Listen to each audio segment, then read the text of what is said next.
ಸಮಾವೇಶದ ಹೆಸರಲ್ಲಿ ಸಿಎಂ ಶಕ್ತಿ ಪ್ರದರ್ಶನಕ್ಕೆ ಮುಂದಾಗ್ತಾ ಇದ್ದಾರೆ. ಇವತ್ತು ಮೈಸೂರಿನಲ್ಲಿ ಕಾಂಗ್ರೆಸ್ನ ಬೃಹತ್ ಸಮಾವೇಶ ನಡೆಯಲಿದೆ. ಪವರ್ ಶೇರಿಂಗ್ ಚರ್ಚೆ ನಡುವೆಯೇ ಸಿದ್ದು ಪವರ್ ಶೋ ಮಾಡಲಿಕ್ಕಿದ್ದಾರೆ. ಮಹಾರಾಜ ಕಾಲೇಜು ಗ್ರೌಂಡ್ನಲ್ಲಿ ಕಾರ್ಯಕ್ರಮ ನಡೆಯುತ್ತೆ.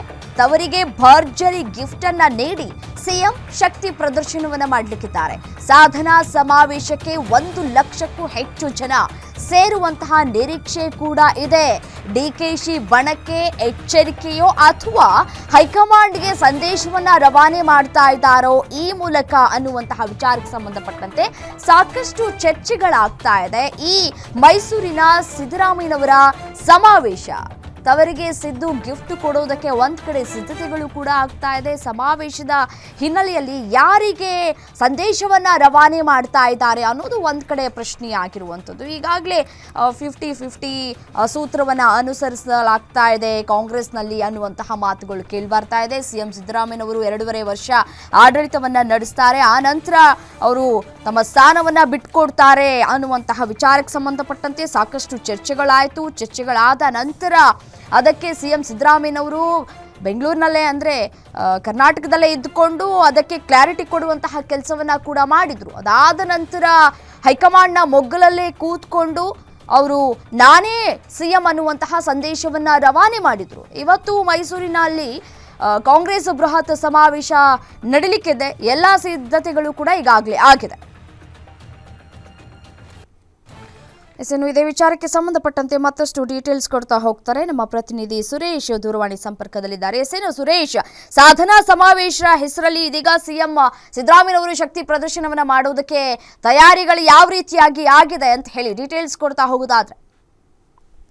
ರಮ್ಯಾ, ನವೆಂಬರ್ ಕ್ರಾಂತಿ ರಾಜ್ಯದ ಕಾಂಗ್ರೆಸ್ ಸರ್ಕಾರದಲ್ಲಿ ಆಗುತ್ತೆ ಅನ್ನೋ ಒಂದು ಮಾತು ಒಂದು ಕಡೆ ಕೇಳ ಬರ್ತಾ ಇರುವ ಬೆನ್ನಲ್ಲೇ ಮತ್ತೊಂದು ಕಡೆ ಡೆಲ್ಲಿಯಲ್ಲಿ ಕುಳಿತು ಮುಖ್ಯಮಂತ್ರಿ ಸಿದ್ದರಾಮಯ್ಯ ಅವರು ನಾನೇ 5 ವರ್ಷ ಸಿಎಂ ಅಂತೇಳಿ ಸಿಎಂ ಬದಲಾವಣೆ ವಿಚಾರಕ್ಕೆ ತಾರ್ಕಿಕವಾಗಿ ತೆರೆಯನ್ನ ಎಳೆದಿದ್ರು. ಅದಾದ ಬಳಿಕ ಇದೀಗ ಮೈಸೂರಿನಲ್ಲಿ ಸಿಎಂ ಸಿದ್ದರಾಮಯ್ಯ ಅವರ ತವರು ಜಿಲ್ಲೆಯಲ್ಲಿ ಸಾಧನಾ ಸಮಾವೇಶದ ಮೂಲಕ ಶಕ್ತಿ ಪ್ರದರ್ಶನ ಮಾಡುವ ರೀತಿಯಲ್ಲಿ ಹೈಕಮಾಂಡ್ಗೆ ಸ್ಪಷ್ಟ ಸಂದೇಶವನ್ನ ರವಾನೆ ಮಾಡೋದಕ್ಕೆ ಮುಖ್ಯಮಂತ್ರಿ ಸಿದ್ದರಾಮಯ್ಯ ಅವರು ಮುಂದಾಗಿದ್ದಾರೆ. ಸುಮಾರು 2,500 ಕೋಟಿಗೂ ಹೆಚ್ಚು ಹಣದ ಏನು ಅಭಿವೃದ್ಧಿ ಕಾಮಗಾರಿಗಳಿಗೆ ಚಾಲನೆಯನ್ನ ಕೊಡುವ ನಿಟ್ಟಿನಲ್ಲಿ ಮುಖ್ಯಮಂತ್ರಿ ಸಿದ್ದರಾಮಯ್ಯ ಅವರು ಇವತ್ತು ಮಹಾರಾಜ ಕಾಲೇಜು ಮೈದಾನದಲ್ಲಿ ಸುಮಾರು 12 ಗಂಟೆಗೆ ಸಾಧನಾ ಸಮಾವೇಶವನ್ನ ನಡೆಸಲಿದ್ದಾರೆ.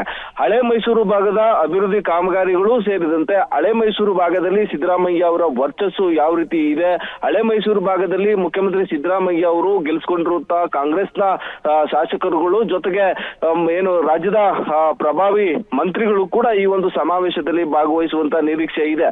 ಯಾಕಂದ್ರೆ ಸಿದ್ದರಾಮಯ್ಯ ಅವರನ್ನ ಏನು ಹೈಕಮಾಂಡ್ ಕಟ್ಟಿ ಹಾಕುವ ನಿಟ್ಟಿನಲ್ಲಿ ಒಂದಷ್ಟು ಪ್ರಯತ್ನಗಳು ತೆರೆಮರೆಯಲ್ಲಿ ನಡೆದವು. ಆದ್ರೆ ಅದವು ಕಲ್ಲವು ಕೂಡ ವಿಫಲ ಆಯ್ತು. ಮುಖ್ಯ ಡಿಕೆಶಿ ಅವರು ಕೂಡ ಸಿಎಂ ರೇಸ್ ನಲ್ಲಿದ್ದಾರೆ. ಜೊತೆಗೆ ಈಗಲೂ ಕೂಡ ಸಾಕಷ್ಟು ಪ್ರಯತ್ನವನ್ನ ತೆರೆಮರೆಯಲ್ಲಿ ಮಾಡ್ತಿದ್ದಾರೆ.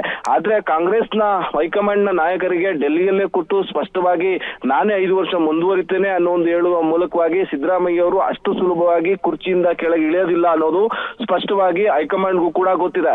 ಇದರ ಬೆನ್ನಲ್ಲೇ ಮೈಸೂರಿನ ಮಹಾರಾಜ ಕಾಲೇಜು ಮೈದಾನದಲ್ಲಿ ನಡೀತಾ ಇರತಕ್ಕಂತ ಈ ಒಂದು ಸಮಾವೇಶ ಸಿದ್ದರಾಮಯ್ಯ ಅವರನ್ನ ಕೆಳಗಿಳಿಸಬೇಕು ಅಂತೇಳಿ ಈ ಭಾಗದಿಂದ ಒಂದಷ್ಟು ಶಕ್ತಿಗಳು ಕೆಲಸ ಮಾಡ್ತಿದ್ವು. ಅವುಗಳಿಗೆ ಉತ್ತರವನ್ನ ಕೊಡುವ ನಿಟ್ಟಿನಲ್ಲಿ ಈ ಒಂದು ಸಮಾವೇಶ ವಿವಿಧ ಅಭಿವೃದ್ಧಿ ಕಾಮಗಾರಿಗಳಿಗೆ ಶಂಕುಸ್ಥಾಪನೆ ಜೊತೆಗೆ ಅನುದಾನ ಬಿಡುಗಡೆ ನೆಪದಲ್ಲಿ ಶಕ್ತಿ ಪ್ರದರ್ಶನಕ್ಕೆ ಸಿಎಂ ಸಿದ್ದರಾಮಯ್ಯ ಸಜ್ಜಾಗಿದ್ದಾರೆ.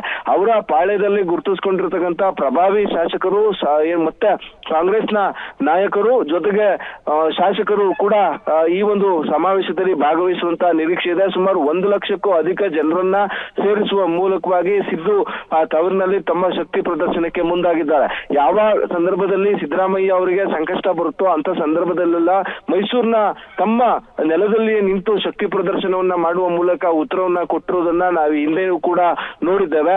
ಅದೇ ರೀತಿ ಮುಖ್ಯಮಂತ್ರಿ ಸಿದ್ದರಾಮಯ್ಯ ಇದೀಗ ಮತ್ತೊಮ್ಮೆ ಶಕ್ತಿ ಪ್ರದರ್ಶನಕ್ಕೆ ಸಜ್ಜಾಗಿರೋದು ಹೈಕಮಾಂಡ್ ನಾಯಕರಿಗೆ ಜೊತೆಗೆ ಸಿಎಂ ಡಿಕೆ ಶಿವಕುಮಾರ್ಗೂ ಕೂಡ ತಮ್ಮ ಈ ಶಕ್ತಿ ಪ್ರದರ್ಶನವನ್ನ ತೋರಿಸುವ ನಿಟ್ಟಿನಲ್ಲಿ ತಮ್ಮ ಈ ಒಂದು ವರ್ಚಸ್ಸನ್ನ ಮತ್ತಷ್ಟು ಹೆಚ್ಚಿಸಿಕೊಳ್ಳುವ ನಿಟ್ಟಿನಲ್ಲಿ ಸಿಎಂ ಸಿದ್ದರಾಮಯ್ಯ ಈ ಒಂದು ಸಮಾವೇಶಕ್ಕೆ ಮುಂದಾಗಿರೋದು. ಹೀಗಾಗಿ ಸಾಕಷ್ಟು ನಿರೀಕ್ಷೆಯನ್ನ ಇಟ್ಕೊಂಡಿದ್ದಾರೆ ಕಾಂಗ್ರೆಸ್ನ ನಾಯಕರು. ಕೇವಲ ಅನುದಾನ ಬಿಡುಗಡೆ ಜೊತೆಗೆ ಶಂಕುಸ್ಥಾಪನೆ ಅಷ್ಟೇನಾ ಅಥವಾ ಏನು ವೇದಿಕೆಯಲ್ಲಿ ನಿಂತು ಸಿದ್ದರಾಮಯ್ಯ ಅವರು ಮಾಡುವಂತಹ ಭಾಷಣದ ಕಡೆಗೂ ಕೂಡ ತಿರುಗಿ ನೋಡುವಂತೆ ಕುತೂಹಲವನ್ನ ಕೂಡ ಹೆಚ್ಚಿಸಿದೆ ಈ ಹೊತ್ತಿನ ಸಾಧನಾ ಸಮಾವೇಶ. ರಮ್ಯಾ. ರೈಟ್, ಥ್ಯಾಂಕ್ ಯು ತಮ್ಮೆಲ್ಲ ಮಾಹಿತಿಗಾಗಿ ಸುರೇಶ್.